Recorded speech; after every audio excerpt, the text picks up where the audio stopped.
Hey guys, it's Eric from First Strike, and we're back with another war recap. First Strike taking a decisive victory over this clan, 120 to 106.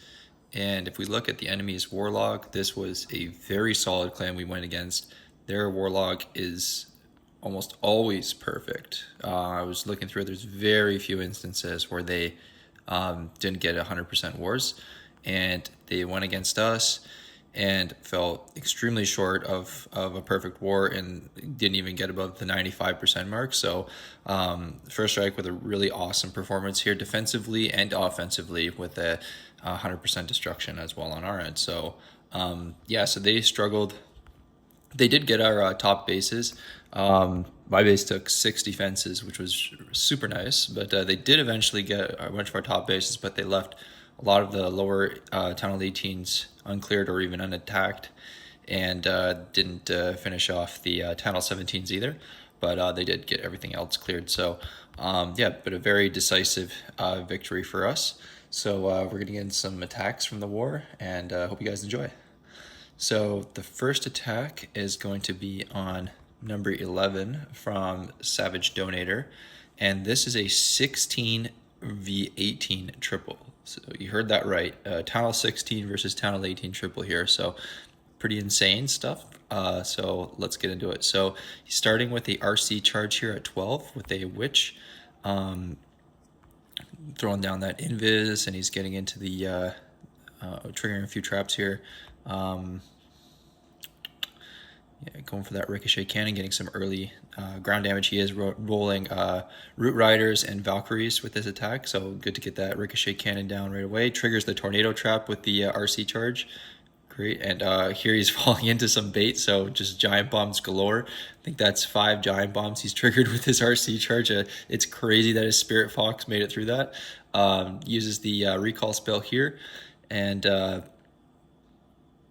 here we go. We're going to start the king on the left side at 9, and then he's going to deploy the Root Riders with the Valkyries, some test loons, healers, troop launcher, queen, everything just diving in here, redeploying the RC, and he's going to throw down a totem for that long shot to distract it. Here come the ice golems out of the CC. He's going to throw the Eternal Tome down here, pop the RC ability, and she's going to throw her rocket spears into the base. Nice and early here to take out some early damage, and he's got a super dragon in the CC as well, which is an interesting touch, and it's just going to go to work and destroy a lot of the stuff in the core here. He's going to overgrowth this bottom left side here. He's got his king going around the base, pop the spiky ball nice and early here, and it's actually crazy. Like, you wouldn't believe this is a Town 16 attack. It's just like he's just decimating the base right now. He's got the Super Dragon locking onto that monolith.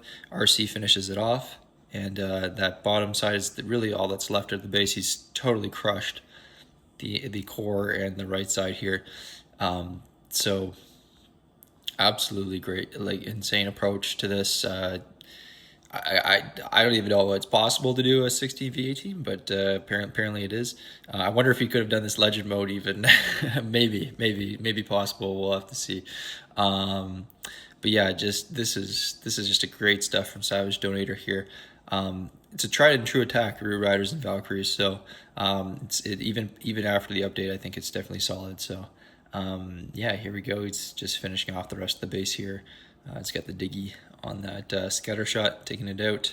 Giant up, so it's still got a solid amount of troops. Yeah, it's got the E-Titan there too. I didn't even notice that in the beginning. I think that might have been in the troop. Oh no, you did have it. Okay, I thought it was in the troop launcher, but that was the Super Dragon. Yeah, he did bring an E-Titan as well. So very nice stuff there from Savage Donator. The next attack is going to be from yours truly on number 1 here. So this base, just before I begin here, this is I usually do not do ground attacks. I am really an air junkie. So I was experimenting with Meteor Golems this war, and yeah, this base, just from the early identification, I do come with an RC charge here at 6, because there is just an absolutely insane amount of ground value here. So I can get 2 ricochet cannons, a multi-gear, Bomb Hive, 2 Expos, and an Inferno Tower, and recall my RC easily. So I start here off at 6. She's going to go in and get that value for me.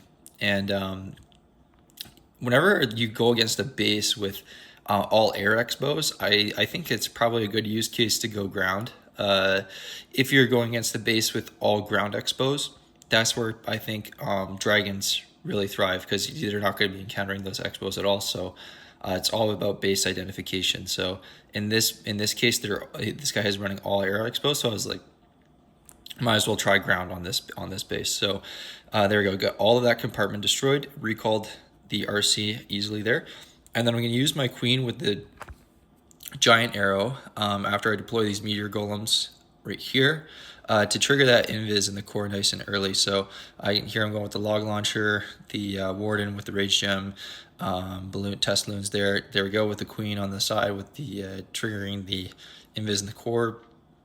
Throw the king down as well, and triggering that queen ability early. I got that giant too, which is nice and early, which is good. So he'll help support the army there, freezing the core a bit here, and region up, and yeah, look at this, just, and then I overgrowth this right compartment. But really, this base is just going to get absolutely decimated by this attack, because there was so much ground value with that RC church that he doesn't really have much to defend this ground invasion. So he's got the revenge tower up now at full power, but the giant's in there, and he's gonna take that out no problem, along with the RC. And I'm throwing down invis to keep everything out of range from the defenses, and got the king queen just working their way around the base. And now that overgrowth has finished off, there's really nothing left to this base to stop it, so just absolutely destroyed it. Yeah, I was very happy with this attack, because I am very new to ground, and I've never, this was like probably one of my third or fourth time trying meteor golems. So yeah, very solid stuff there. I was very happy with that. Okay, so the next attack is going to be on number 2 from Mark, and it's going to be a mass totem hydra on this base. And yes, I want to look at this base as well, because this is again another case of base identification. So you can see here there's all ground Expos, so it's definitely going to be solid for hydra here. He's already deploying his dragons before he puts his RC in, because I think it's pretty easy to make the funnel on the right side there. He's running the meteor staff on the minion prince, which is an interesting touch. I've heard good things about this. It's definitely doing some solid work for him here. It's taking out core defenses for sure. And his blimp manages to make it all the way to the town hall from that side, which is very good. You don't want that to go down early, so very nice getting it into the core. And there's got the super yeti taking out the town hall, which is good. Yeah, like this, he's just shredding this base so quickly with this attack. It's kind of insane. So, and then RC goes down, and she's going to get some great value as she dies here, taking out a multi-arch tower, and I think she might lock onto that mono as well. Start getting some, or at least to get the Phoenix on there. Yep, so good stuff. His Dragon Force on the left side here is largely untouched. It's just swept the base pretty nicely. So yeah, so the rest of the attack is just clean up here. Very good stuff from Mark. And yeah, definitely base with all ground Expos, it does not stand a chance to the Hydra attack. So nice job from Mark here. The next attack is going to be from 1.21 Gigawatts on an Invis core base here. And he's running Meteor Golems as well. And he's going to run a Spirit RC charge in the beginning here. Just seeing where he comes in. I think it was, let me see here.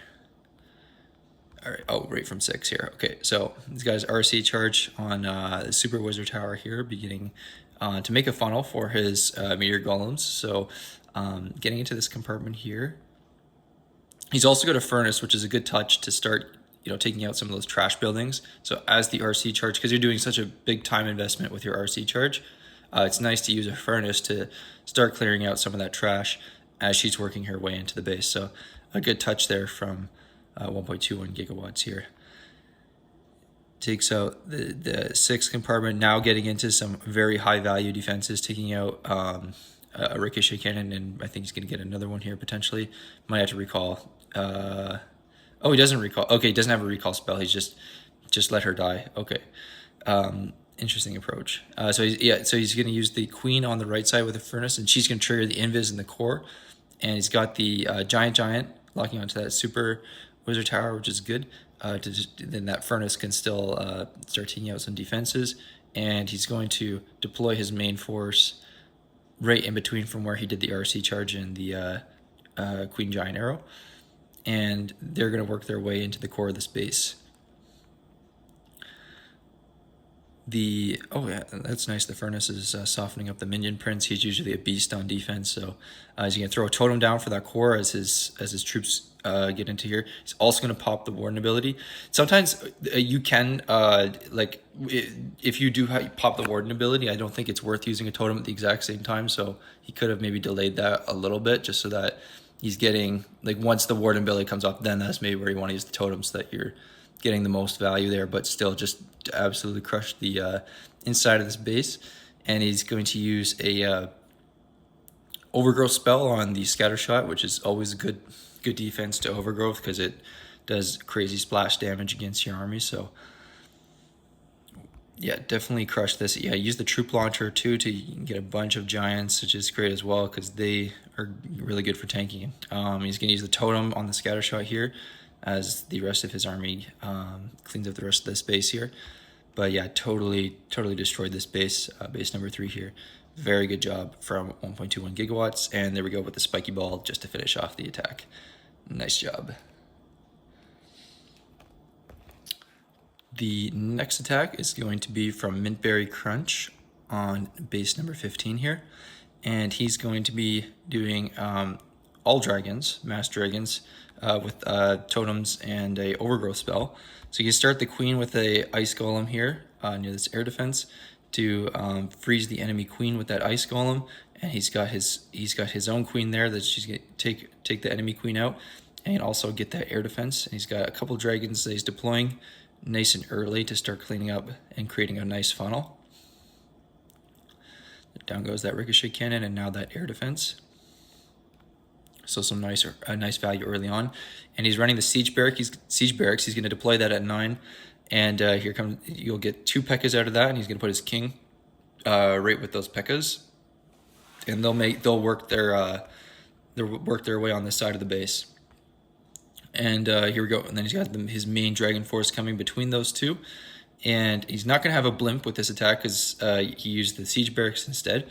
But definitely, you don't really need the blimp on a base like this where there's nothing in the core. So it's really just the heroes and the town hall there. So I think it was a good choice to just run the siege barracks to help take out that left side, create that really nice funnel. So, and his totems here, they're not even taking any damage. They're all above half health, and he's just sweeping the back side of this base, just absolutely destroying it. Uses the dark orb there. Could have swagged that, honestly. He's got the overgrowth. Could have swagged that, I think, too, because there's just the 2 fire spitters. The base was just totally crushed. So great approach there, an interesting approach from MintBerryCrunch with a non-blimp dragon attack using the siege barracks there. So solid work from MintBerryCrunch on this base. And a bunch of swag totems. Oh my god, so many of them. Very good job.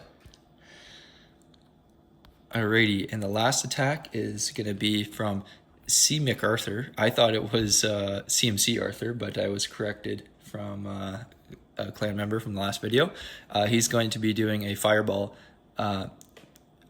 meteor golem attack here, and he's going to start with his warden here at 9, and with a test loon and a bunch of healers behind his warden with the angry jelly on it to start targeting defenses. And he's going to lock onto that super wizard tower and take out this compartment at 9.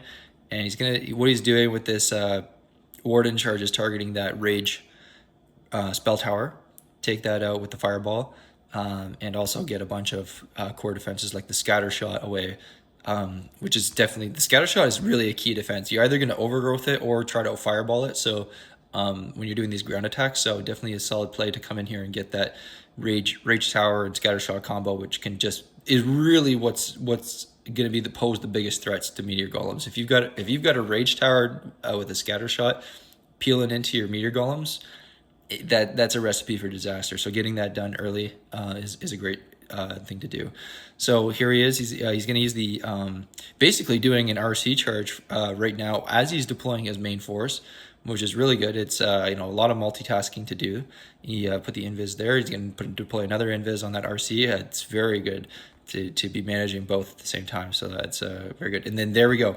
There's the overgrowth on the other rage tower and scatter shot. So that is the biggest threat to meteor golems if you have, scatter shot, especially with a rage tower. So just finding a way to neutralize both of them. So the fireball on the one side and then the overgrowth on the other is a solid plan. So he's gonna crush this base as a result of that solid planning. He's got the RC working her way into that last compartment, and he's going to use totem spells to distract the scatter shot. So a little bit of a mistake here. The scatter shot does have a dead zone, so the totem isn't going to redirect the scatter shot's attention. So, but really, he could afford to then make that mistake. Like his plan was so solid that that doesn't really matter. It was just icing on the cake. So yeah, and these totems aren't even going to take any damage. So the base was totally cooked anyways. So, but yeah, just a thing to realize is that there is a dead zone with scatter shots. If you place the totem just outside that dead zone, then it will redirect if there's no troops that are closer. So absolutely destroyed that base though. All is, the queen with the magic mirror and everything just alive. So totally crushed that base. So yeah, another solid performance from First Strike, getting another perfect war. So yeah, hope you guys enjoyed those attacks, and I'll see you guys in the next one.